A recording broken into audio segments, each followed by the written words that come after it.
Welcome back to my channel. I am the TPT Seller's Guide. My name is Suzanne. We are talking all about how to get started on Teachers Pay Teachers in 2022. So if you are thinking about starting a teacher business, or you've already started and you need some tips, you need some ideas, you need some help going forward, this is the right place. I am going to walk you through the steps. I have created an entire guide. It's called the Getting Started Guide on Teachers Pay Teachers Workbook.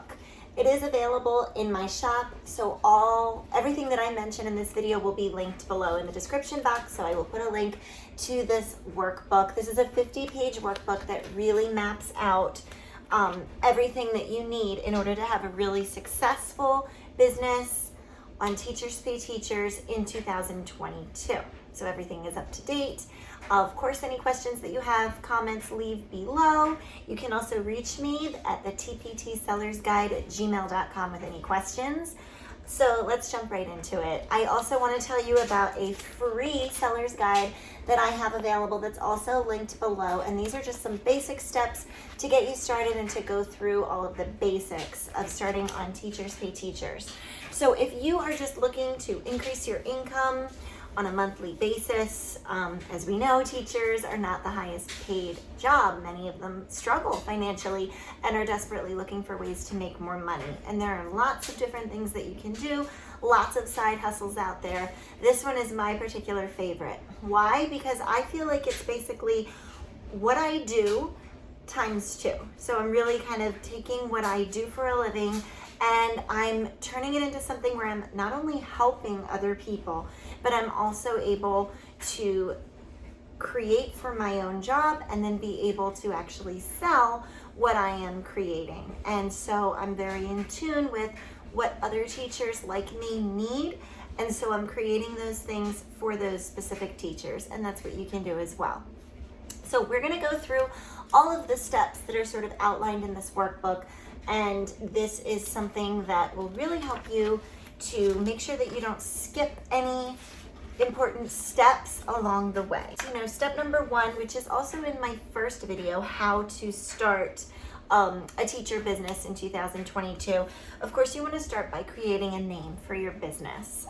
If you already started and you don't like the name that you have, if you're still early on, it's not too late to change. You definitely want to come up with a name that you are really sold on, that you really like, that really describes you, what your service or your products are all about. And that's step one. That's really important. And then you want to set up a form of contact, such as an email address, like a free Gmail. And then you want to get started on writing a mission statement. The mission statement is really going to be sort of your roadmap. It's going to help direct you in the way that you need to go to really get your business started. So right here in this workbook, I'll just give you a sneak peek of a few of the pages.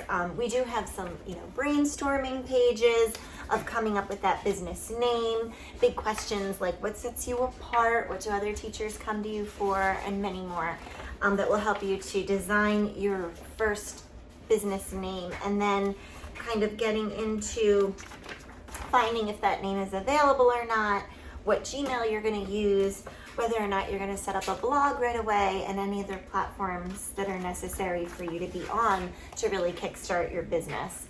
So let's take a look at this page. The mission statement has a lot of questions that you want to think about as you are, really sitting down and writing a very clear, concise mission statement that is going to be what's going to really solve the problems of the people that are going to come and buy from you, your potential customers. And so then eventually you'll want to write out your mission statement, and then you'll want to have it everywhere. You'll want to post it. You want to put it in your profile. You want to make sure that your potential customers know what your business is all about. And then your business objectives are basically how you're going to make your goals come true. So what are the steps that you're going to take in order to really build your business? And then you'll work on your business profile. I know that this isn't the most exciting step as you're getting started on your business, but it's really important that you have a very clear vision, and this is going to help you to kind of see what your step-by-step process is going to be to get to where you want to be.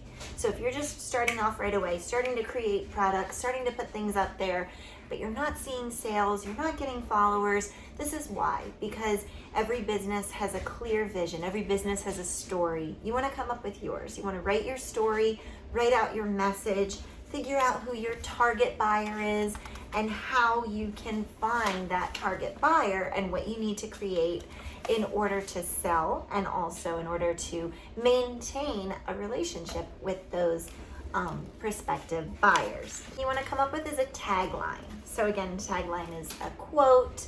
You want to think about what excites you, what motivates you, what your classroom structure is like, what your strengths already are, and from there you can start to see what the message is that you're going to be giving out to your potential customers. So you want to start with all of that right away, and then we're going to get into the very important part, which is defining a niche. And I used this in the other video as well, but your niche is going to really help you to be centered and focused and narrow so that you're going to start to attract certain target buyers, and that's what you want. You're not going to attract everyone. You don't want to attract everyone. You want to attract the right customer. You don't want to get tons and tons of views but very low conversion. You want to have a good number of views, and you want those views to be the people that are essentially going to benefit from whatever it is that you are creating. So you want to think about what you're an expert in and also what you're really passionate about. And then you want to think about what is in demand. So you're going to need to do some research. Okay, so you'll research on Teachers Pay Teachers. You could even research on Google. You can research on YouTube. Find out what your target buyer is already looking for, what their needs are, what their problems are, and your job is to solve those problems. And so that's what you want to do in order to define a niche. And I don't want you to think that you're going to be stuck only making one kind of product, because that's really boring. You could certainly do lots of different kinds of products, but you kind of want to think about that one target buyer, at least at first. You really want to keep it narrow and think, who is going to buy my stuff? Think about who you are, what you already create, what teachers come to you for, or what teachers maybe ask you for. Maybe they see things in your classroom or that you've created, or things your students really love or have done really well with. What are those types of resources, and how could you create an entire product line of those particular resources? And so when you're thinking about that target buyer, the person that could really benefit from those particular resources, think about what their needs are, and what your area of expertise is, and stick to that. And also you want to think about what you really enjoy and what you're really passionate about, because the more you enjoy it, the more you're going to do it, the more you're going to be motivated to do it. So if you really love creating centers activities, or if you really love creating science experiments for whatever age level it is, then you want to start off focusing on that, and then you could expand. But when you expand, you still want to keep that target buyer in mind. You don't want to go off into a whole different realm, because you want to do a little testing first and see what those needs are, what the demand is, which is very important. What are people searching for within your niche? So you want to do your research for that. You definitely want to think again about that client problem, okay, the problem that they have. So they're going on Teachers Pay Teachers and they're searching for certain lessons and resources because they don't have those. So you want to have what they need in your shop. So that's why you want to do your research for that. The other big question that Teacher Pay Teacher sellers always have in the beginning is not only how you can provide a solution to those buyers, but what channels can you use to target those consumers? Where can you find them? How can you reach them? How can you tell them about you? And when are you supposed to start doing that?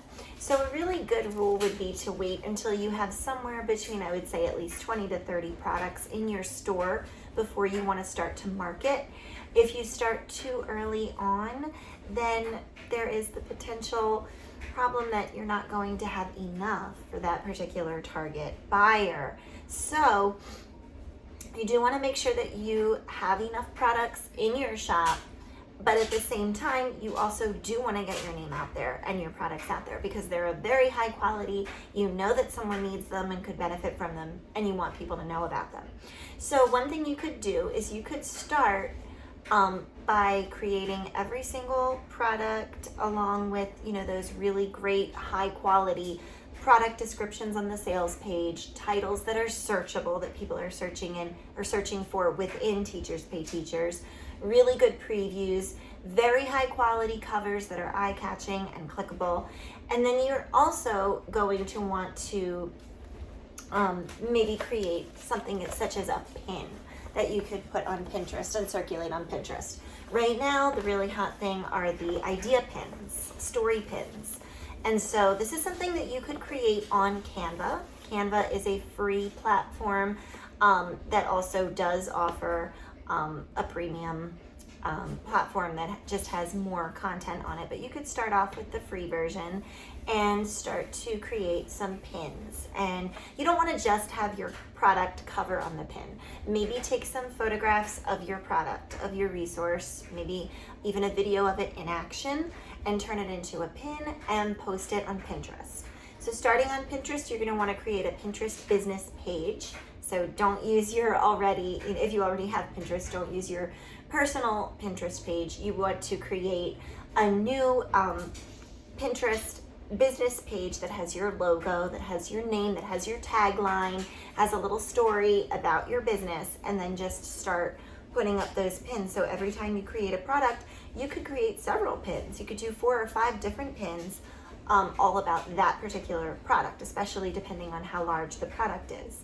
So maybe focus on one specific part of the product and then do another one on another part of the product and that sort of thing, because you don't want to just be circulating the same boring pin. Pinterest has an algorithm that takes a little while, so you don't expect anything to happen right away or overnight. It will take time, but maybe getting into that habit every time you create a new product, do the photography, the videography, have some content, created about that product, and then circulate it on Pinterest. And then you might also want to expand to one social media platform, I would say one that you're already familiar with, possibly Facebook, possibly Instagram, Twitter, whatever it is that you are comfortable with, that you already are familiar with. And then you could create a business page for that social media platform and post about your product. And in addition to posting about your product, post other relevant things such as quotes or stories, anything, maybe just a short little video of you talking about your product or talking about your style, your teaching style, or whatever it is. And then you could start to join different groups such as Facebook groups where they are focused on the niche that you're within, and then you can start posting to those groups and have that circulate as well. And then, of course, eventually you might also want to consider starting a blog. So a website where you have blog posts, so information, content about whatever it is that you're creating and that you're making for your shop, and start off by writing blog posts that are very searchable so that people will find you, and then your audience can build from there. So that's the go-to market, how you're going to reach the people that you want to reach outside of Teachers Pay Teachers. It's fine to start within Teachers Pay Teachers, and then once you start to have those products build to somewhere around the 20 to 50, wherever you're comfortable, where you're like, okay, I feel like I have enough to offer now I'm going to go out there and I'm going to let people know who I am and what I'm selling. And that would be the way to do it. We can take a moment to talk about investing money.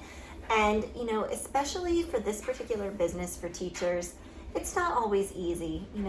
We don't necessarily have the money to start investing in all these different things. And if you just keep researching and researching and researching, you're going to find so many different reasons to spend money. And quite honestly, you want to be picky about what you spend your money on.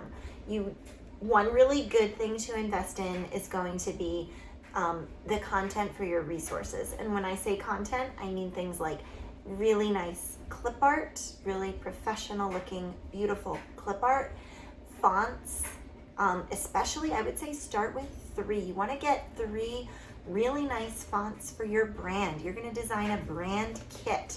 All of that is detailed in this Getting Started guide. So as you are designing your brand kit, you want to choose 3 fonts that are going to represent you, your brand, your business, and you want to use those consistently on your covers, on your marketing, all of those kinds of things, because that's just going to reflect you. And so when someone is in the search looking for something within your niche and they see a product that has your font on it along with your logo and your color scheme, then they're going to recognize right away that that's yours. So that's something you want to invest in. You want to invest in some nice fonts, some clip art, some things like fancy borders and frames. Sure, you can find free ones on Teachers Pay Teachers, but it's also good to invest in some things that are just a little bit higher quality. Another thing that you really want to think about investing in would be, for example, if you're going onto Pinterest, Tailwind is a really good investment. I use Tailwind to schedule all of my pins. It just makes your life a lot easier, saves you a lot of time, and it's more effective than if you're doing it all manually. So Tailwind, is not a huge investment, but it is definitely one that would be worth it. Canva would be another one. So the premium version of Canva, definitely start off with the free version and play around with it, get familiar with it, and see if the premium version is something that you really need. Canva would be used to create things like pins and marketing materials, thumbnails, covers even, so those sorts of things. Canva can also save you a lot of time and has an amazing library of content. So that is another investment that's completely worth it. And then of course there's also campaigns, such as the campaigns within Facebook or Instagram or Pinterest. If you're going to pay to start to promote some of your pins or your products or your posts or whatever it is, so that would be another investment. And you can actually start out really small. I mean, you can really, with just a few dollars, start a campaign to really circulate your materials and your brand and your products and get them known really quickly. So those are some things that would be worth investing in the beginning of your Teachers Pay Teachers business.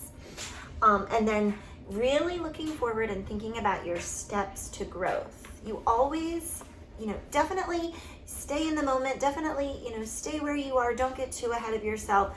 Have a plan and follow the plan step by step. That's why I created this guide, so that you don't go too far off plan. This guide will help you to go farther, faster, and the right way, so that you don't take a bunch of detours like I did, or like other TPT sellers have, the ones that didn't have a step-by-step guide when they started out. But here you go, now you have one, and this step-by-step guide will tell you exactly what you should be doing and to get to the point where you want to be. But you do also still want to have in your head where you want to be, and definitely think about how you want to grow, how you want to expand your business, and just have it really be successful, and more successful each year. Another extremely important point that I want you to keep in mind is to never compare yourself to others. Really only compare yourself to yourself. Look at your own progress. That is something that will bring you down and is not relevant. It won't make sense. You can't compare yourself to any other seller. We all have different stories, different journeys, and no, no comparing. For your brand, this is a really fun part of, choosing your color scheme, designing your logo, your header, your tagline, your story, your message. You do want to do this right away. If you don't do that, then everything is going to look different, and it might look great. This is sort of how I started out, just making all these different things. They looked great, and I spent so much time on them. But then it was like, this could be like 10 different sellers and nobody would ever know. No, you don't want that. You want people to know who you are. You want people to recognize you. So you want to have an identity. You want to have a business identity that people are going to right away say, oh, that is so-and-so's business. I bought from her before or him. I really like that product, or liked the product that I bought. So I'm definitely going to look into this one. So have a brand that's going to be shown through your covers and your marketing materials, your color scheme, your fonts, your logo, your header, and your tagline. Those are things that you want to include. And your watermark, like your signature, you want to have on everything because it's yours. You don't want anybody else to take it from you. As far as designing a logo goes, I mean, you could easily do it yourself. Canva is one of the places that you could start when you're creating a very simple logo. But of course, there are also blog designers and logo designers out there that would be happy to help you if you did need some help with that. And so I also just really want to talk for a moment about quality. And, you know, this is so important. And quality over quantity, as hard as it might be, because you might have a certain goal. You want to get to a certain number of products by a certain date. So you might try to just pump those products out. Don't skimp on quality. Focus on the quality. It's better to have less products of really high quality than more products of less quality. So think about that that target buyer's needs. Have a consistent development strategy. Have a plan or a schedule for yourself. Schedule out when you're going to work, what you're going to do. Know what you're going to do when you sit down to get to work. Don't just, you know, sit down and think, so which thing should I do? No. Have a plan for yourself. Know exactly what it is and when you're going to do it. So you know which product line you're going to be working on, or you know which cover you're going to be working on. Maybe you're going to be working on thumbnails or previews or the description. There's so much to do before you get to actually upload a product on Teachers Pay Teachers. So have a plan for yourself. You know which time that you sit down and focus on your work. Know exactly what it is that you're going to do. So in the workbook, I have a place that kind of takes you through the steps of developing a consistent strategy to get your work done. And also you want to focus on that constant engagement and have a strategy for that as well. So knowing, you know, if you get a comment or a review on Teachers Pay Teachers, you want to make sure that you're responding in a consistent manner. And also if you are communicating with your clients, you want to do that on a consistent basis. So if you've given them your email and people are emailing you questions, make sure that you're checking that email and responding to those questions. And then we will also, in other videos, get into, you know, building an email list, building that audience, that target audience, and so on and so forth. So again, your content building process, knowing, you know, when you're doing what and that sort of thing. And also doing your research, but your research specifically on which products you should be creating at the time. So maybe you're doing seasonal products. So go into the search and look at what people in your niche are searching for. Again, you could look on TPT, you can look on Google, a few different places that you can look, or you could maybe just know, you know, what is it that you need at this time for your class? What do your students need at this time? And then you'll know what to create at that particular time.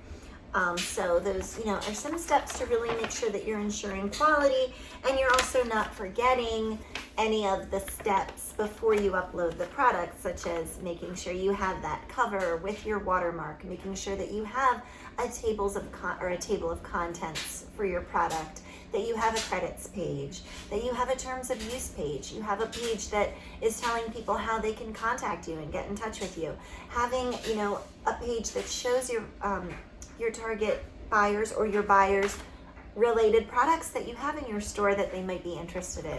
Maybe start to create a bundle. Have a strategy, have a business strategy. Eventually you'll have a marketing plan. Again, that's in here. A marketing plan that's really going to help you to get your brand name out there, and then have people say, well, this is who I want to buy from.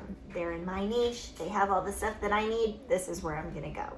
It's going to take time. Nothing happens overnight. but you will get there eventually. So again, that freebie that I have, I'll link below for the first, steps that you need to take to get started on Teachers Pay Teachers. And if you're getting really serious about it, this Getting Started workbook available in my shop that I've linked below that will definitely set you up for success. Feel free to contact me, and again, please leave a comment below. Let me know what type of teacher you are, what type of business you're looking to start, or when you started on Teachers Pay Teachers. I'd love to hear from you. If you got value from this video, go ahead and hit that like button and share. Consider subscribing to the channel. More content will be out soon to help you with your teacher business in 2022. Have an amazing week. I'll see you in the next video.